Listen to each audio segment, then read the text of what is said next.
a stay-at-home dad, watching Disney movies he never had. His daughter digs through all the VHS, crushing the classics in a princess dress. Informed like Scuttle, Kurt's got your ticket, making it real like Jiminy Cricket. Most are off the Captain Hook, but if the Tweedledum, he'll be taking more shots than Bambi's mom. Leaves him raised like Simba, or cracked like the beach dishes. He'll show you a whole new world, you won't need 3 wishes. Stay at home, Disney Dad.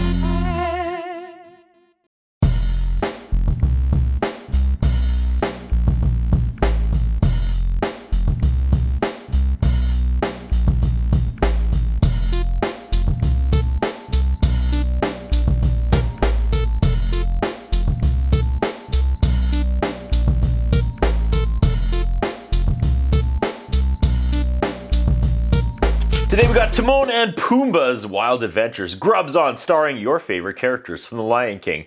Timon and Pumbaa, I mean, they're not my favorite characters, but I'm sure there's someone's. This is another, 2-episode, 40-minute tape. This should be smooth sailing. First up, the Saskatchewan catch. No way. What? Saskatchewan? That's where I live. What is the word Saskatchewan doing in this cartoon? What is happening? This episode said Saskatchewan. Okay, Timon and Pumbaa are hunting the exotic Saskatchewan sky-high beetle. That's not a thing, but I don't care. They said Saskatchewan on an episode of The Lion King. Timon wants the beetle to meet his new friends, Salt and Pepper.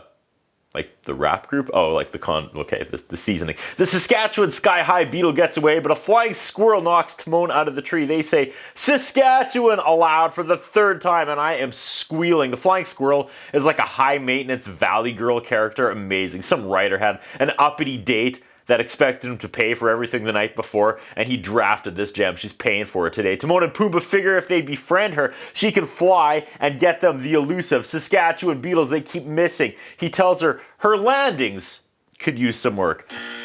You don't even give me the chance to set up the dirty joke. Fine, whatever. She'll get them beetles if they can convince this hunky flying male squirrel to date her. Sounds easy for these two. This should be over quick, right? They physically try to catch the male squirrel, which is really like a dark gender reversal. I thought maybe they were going to be like, hey bro, you should give this gal a chance, get some coffee with her. But no, their plan is to capture him, then present him as a romantic hostage to her. Isn't there a flying squirrel in a different cartoon? They try to trick this guy, and he's like, again, that trick never works. They finally catch him in a cage, and he's like a snooty French squirrel with goggles, like flying goggles. They set up the romantic date on Pride Rock, and that's fun. Girl squirrel shows up, and he's immediately cartoon smitten with her, tongue in the eyes. So what was his problem before all this? Why wasn't he interested in her before? 'Cause Saskatchewan. Okay, he's like Pepe Le Pew. She's 3 times the size of him, but he's in love. Timon now steps in to ruin it.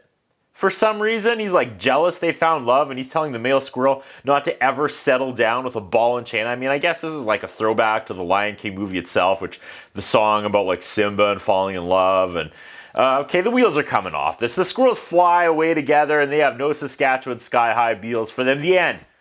Did we Saskatchewan? No, we Saskatchewan lost. Say it again, Saskatchewan, again. Up next, French something. There's a small snail. They want to eat it, but Timon and Pumbaa get trapped in a crate with the snail. They surprised the snail talks, and that means they can't eat it. I guess this is a rule of the jungle. We're all just hearing about this now. The crate is getting shipped across the sea on a ship. It ends up in France where people eat snails. What a turn of events. Now, the two that wanted to eat the snail are stopping the French people from eating the snail. All the French stereotypes, all of them. They rip off the Le Poisson chef and scene from The Little Mermaid. This, of course, is all taking place in the Eiffel Tower. So on the nose. Timon falls through the famous painting, and Pumbaa calls him the Timon Lisa. I'm ashamed to admit that made me laugh out loud. I thought I was better than that, but I guess I'm not. They sneak into the restaurant, and they order a snail, uncooked, alive. The chef is onto them though, and he tosses them out of the restaurant. Pumbaa lands on a sculpture, and Timon calls him the Puma de Milo. And I don't laugh this time. The snail is supposed to be either Wilson from Home Improvement or Flanders from The Simpsons. They get locked in the freezer. They do the Scooby-Doo hallway gag with drawers. Filler, filler, filler, filler, filler. They outsmart the chef and head back home. All right. Oh no, wait. Right as they're wrapping it up, a seagull snatches the snail and eats it. Okay, oh my god, there's a third cartoon. Big Top Breakfast with the hyenas. The Dingling Brothers Circus is coming to town. Everything is in a plane. There's a big gorilla and his son is voiced by the monkey from Futurama. Also Nelson, I think. This is fun.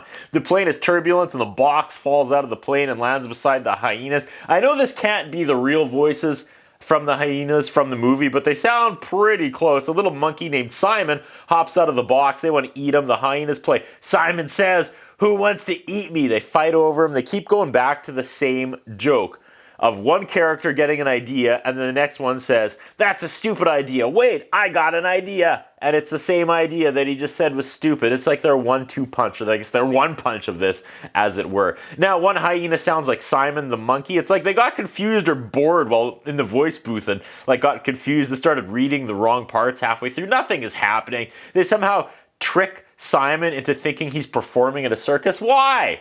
Why? Just eat him. Why don't they just eat him? Why the trickery? What? He ends up in a cauldron, but then busts out the side and surfs away on a carrot. They corner him. They're about to eat him, but then he starts performing for real, and they love it.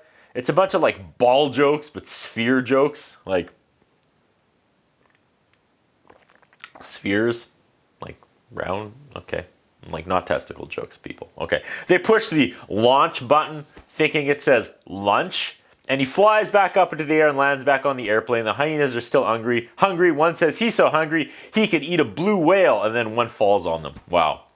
They stopped trying. The writers, not the hyenas.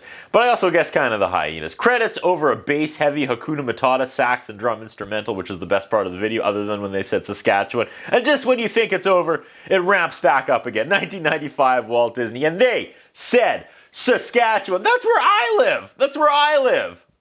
That's what I think about. What do you think? What we have is a concern about Curtis Anderson. His interviewing style is not the best. His personal appearance is not the best. I was wondering if the man has some kind of a hold over the channel that he's allowed to be employed for so long with the standards of journalism and personal appearance that he has. Thank you.